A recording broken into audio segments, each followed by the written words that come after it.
Sarko, Arnaud, un nom, un surnom, un prénom qu'on utilise en fronçant les sourcils pour ne pas dire oui, pour dire non, et sans façon. En termes de marketing politique, ils font comme on dit, la pluie et le beau temps. Messieurs météo, qui sont là pour que notre morale ne soit pas trop bas, ils ouvrent toujours le bal, ou font en sorte d'être toujours les premiers à l'ouvrir, pour que les autres soient dans l'obligation de réagir à leur ouverture ou à leur couverture. Et dans une politique assimilée à un jeu d'échecs, ils font et défont tout pour avoir les blancs de leur côté, dans leur rang, et bénéficier de ce fameux coup d'avance sur leur adversaire. Qu'ils prennent l'initiative, ils entreprennent comme s'ils étaient chefs d'entreprise, et surprennent le monde en lui imposant leur propre perspective. Et ils prétendent, un peu plus que les autres, défendre les intérêts nationaux, incarner la France, redorer son image et contrôler ses dérapages à coups de sondage. Et pour servir leur patrie, ils n'hésiteraient pas à trahir leurs amis et à s'associer à leurs pires ennemis, parce qu'ils ne sont pas dogmatiques, mais pragmatiques. C'est l'action chez eux qui prédomine, pas la réflexion.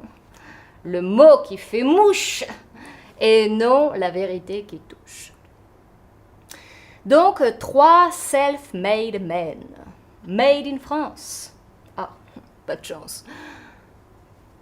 Mais ils sont si différents, même s'il est plus fin de retenir ce qu'ils ont en commun. En premier, ils ont tous tué leur beau-père. Le Pen pour Philippot, De Gaulle pour Sarko, Mitterrand pour Arnaud.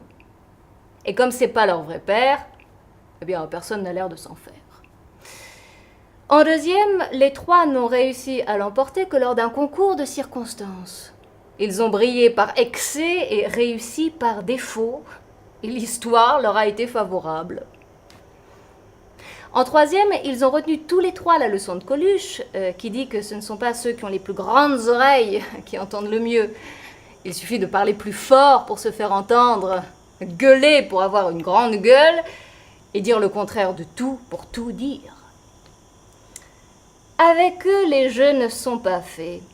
Alors ne cherchez pas la cause, retenez juste l'effet qu'ils produisent sur la majorité silencieuse et les consciences malheureuses. Ce qui me gêne chez eux, c'est que tout est homogène. Tous les 3 sont PDG, consensuels et homotextuels. Ils ont réponse à tout, mais pas aux 3 questions que je me suis toujours posées.